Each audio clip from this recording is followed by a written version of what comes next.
दोस्तों, अमेरिका के साथ भारत की पार्टनरशिप डिफेंस के क्षेत्र में इतनी तेजी से आगे बढ़ी जो किसी ने भी सोचा नहीं होगा। भारत दुनिया के उन कुछ गिने चुने ऐसे देशों में से है जिस पर अमेरिका अपने सबसे एडवांस और महत्वपूर्ण कहे जाने वाले जेट इंजन टेक्नोलॉजी के लिए भी भरोसा करता है और अब इसी का इस्तेमाल करते हुए भारत डिफेंस एक्सपोर्ट के क्षेत्र में बड़ा कदम बढ़ाने के बारे में ऐलान कर चुका है। इसके बारे में आगे हम बात करेंगे। वहीं पर हमारी आज की दूसरी खबर में हाइपरसोनिक टेक्नोलॉजी के क्षेत्र में भारत की तरफ से हासिल की गई एक बेहद महत्वपूर्ण उपलब्धि के बारे में जानेंगे।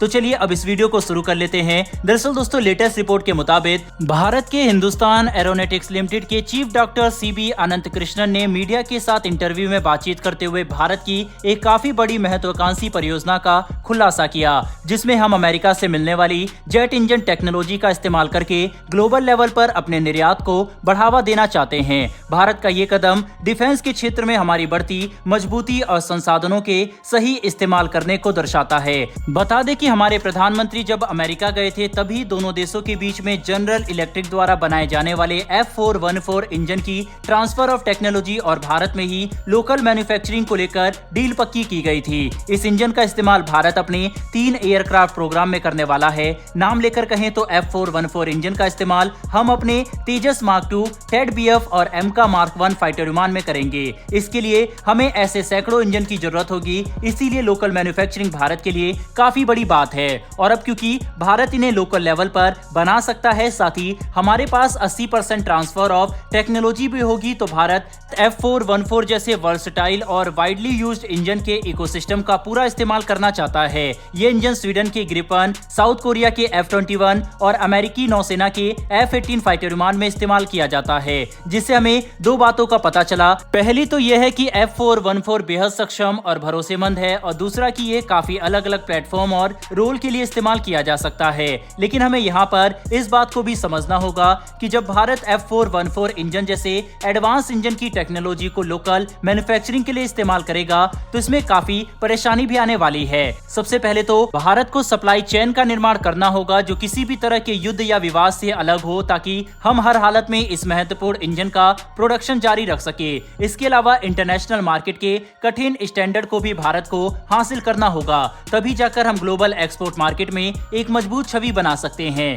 ऐसा करने के लिए भारत पूरी तरह से तैयार है, क्योंकि हम स्वदेशी लेवल पर इंजन का विकास कर रहे हैं और चाहते हैं कि हमारे 5वीं पीढ़ी के फाइटर विमान के दूसरे चरण के सभी फाइटर विमान में स्वदेशी इंजन ही लगा हो। बाद में हम F414 जैसे इंजन को भी रिप्लेस करेंगे। तो आप अंदाजा लगा सकते हैं कि इंजन के मामले में भारत कितना ध्यान से काम कर रहा है, जिसे देखते हुए ये कहना बिल्कुल भी मुश्किल नहीं है कि आने वाले 5 से 10 सालों में हम इस क्षेत्र में भी 100% आत्मनिर्भर बन जाएंगे। और इसमें भारत की अमेरिका काफी ज्यादा मदद करने वाला है, जिसकी वजह से आगे चलकर भारत इनका दूसरे देशों में एक्सपोर्ट भी कर सकता है, और ये सच में काफी बड़ी बात है।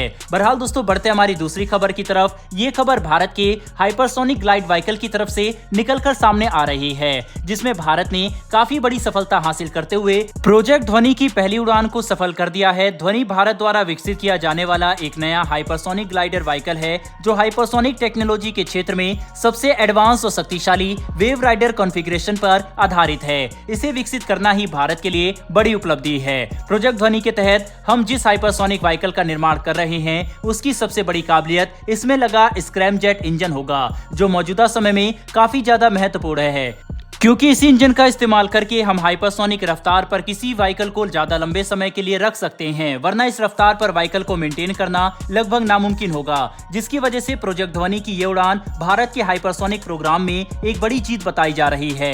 दोस्तों, स्क्रैमजेट इंजन की खासियत होती है कि हवा में उड़ान के दौरान ही हमारे वातावरण से ऑक्सीजन सोखने में सक्षम होता है, जिसकी वजह से इसे एयर ब्रीथिंग इंजन भी कहा जाता है। और इसी क्षमता की बदौलत इस तरह के इंजन हाइपरसोनिक रफ्तार पर उड़ने में सक्षम हो पाते हैं। बता दें कि फिलहाल दुनिया में मात्र गिनती के देश हैं जिनके पास हाइपरसोनिक प्रोग्राम सही लेवल पर हो, और इसमें अब भारत भी शामिल होता दिखाई पड़ रहा है, वरना इस टेक्नोलॉजी में अमेरिका भी पीछे है। हालांकि हाइपरसोनिक इंजन के क्षेत्र में अभी भी भारत को काफी काम करने की जरूरत है, क्योंकि 2022 में हमने अपने स्क्रैमजेट इंजन का परीक्षण किया था। तब ये 23 सेकंड के लिए साउंड की रफ्तार से 6 गुना तेज उड़ान भरने में सफल हो सका था। लेकिन हमें इसकी ड्यूरेशन के साथ साथ भरोसेमंद होने के फैक्टर को भी बढ़ाने की जरूरत है, तभी जाकर इस तरह के मिसाइल असली दुनिया में कारगर बन सकेंगे और भारत हाइपरसोनिक मिसाइल एक्टिव करने वाले देशों की लीग में शामिल हो पाएगा। कुल मिलाकर दोस्तों डिफेंस से जुड़ी ये दोनों ही खबर भारत के डिफेंस प्रोग्राम के लिए काफी ज्यादा महत्व रखती है।